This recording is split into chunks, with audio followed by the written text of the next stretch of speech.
Hey, this is Scott from PRSSetups.com, place where you get 2 different builder setup packs for 20 bucks a month. We are at Gateway this week. Let's take a ride.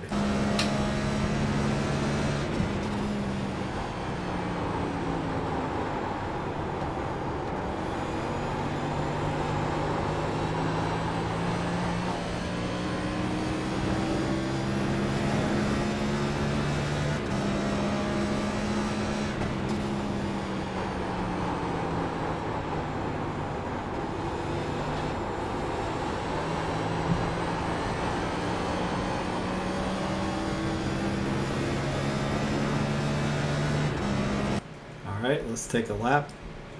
So, biggest thing about this track is it's very, very hard to drive.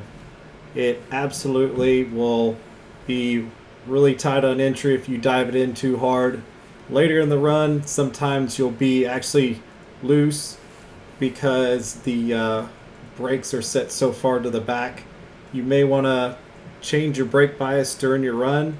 You may even want to change it every corner if you want, but if you're getting tight on entry, reduce the brake bias more negative %, and then if you're loose on entry, increase it to tighten it. That is going to be your tool this week. Make sure you remember it.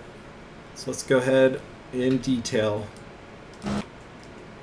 So the first point I like to look at is right here at the end of pit row and the cone. So the A pillar, we want to start braking by where the A pillar hits the very end of this. You can go all the way to the cone here, but you might run somebody over, so be very, very careful. If you start diving in at this green cone over and over and over, you're going to have the tendency to overcook the corner, and it's going to push up, and you're going to lose a ton of speed through the center. So it's very critical that you make sure you brake before the end of this pit wall, and make sure that you are very smooth on brakes and very nice to it on entry.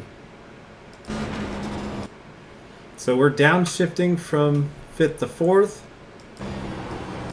And you notice we are trail braking all the way through. So your initial braking is going to be a pretty decent amount.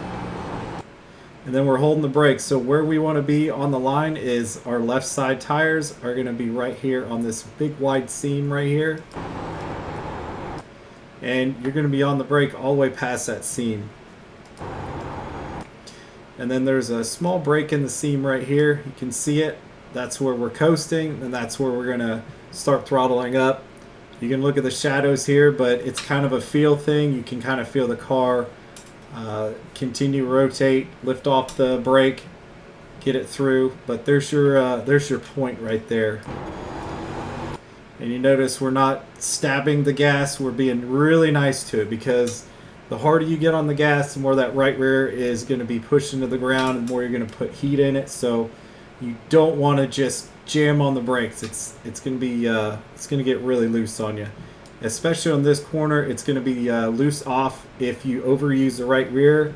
The track temp on the iRacing predicted weather is very warm.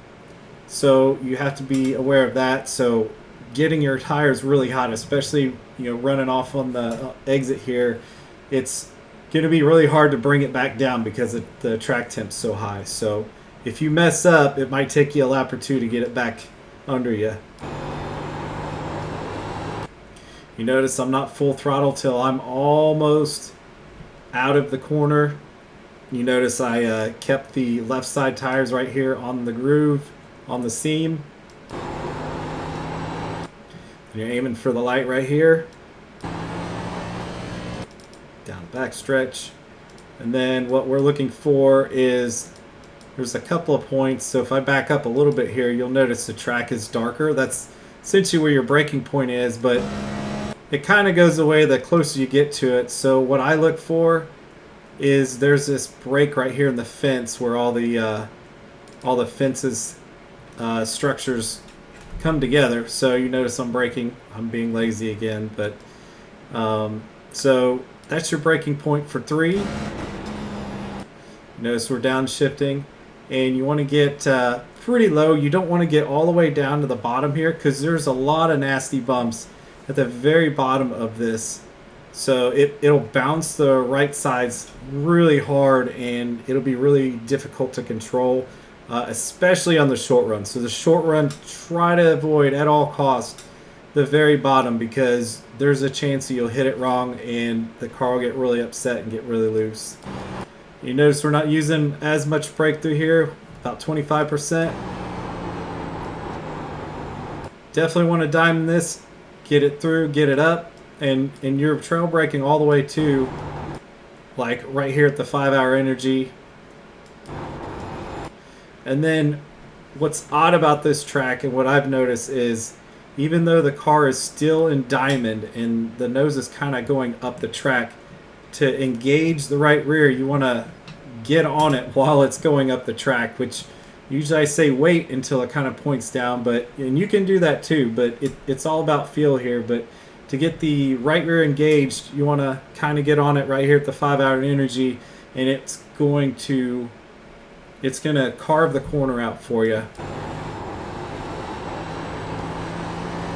If you come off of here too low, like if your lefts are right here on this white line, there's a giant bump here, and that will definitely upset your car. So try to be a little bit higher. And back on the front stretch, we'll see where full throttle is. It's a little nicer here in 3 and 4 because it turns a little wider. It looks like it was full throttle toward the end of the 5-hour energy here. 3 and 4 is definitely a little more stable on exit, so you can use more throttle, but still you want to be nice to it. Big encouragement there to make sure that you're nice to the throttle. Make sure you're not overdriving the entry to where it'll push up on the center. Practice this track that half an hour before the race that you've got. If you're doing the SOF, practice. Watch the video again, and that's all I got for this week. Good luck, everybody.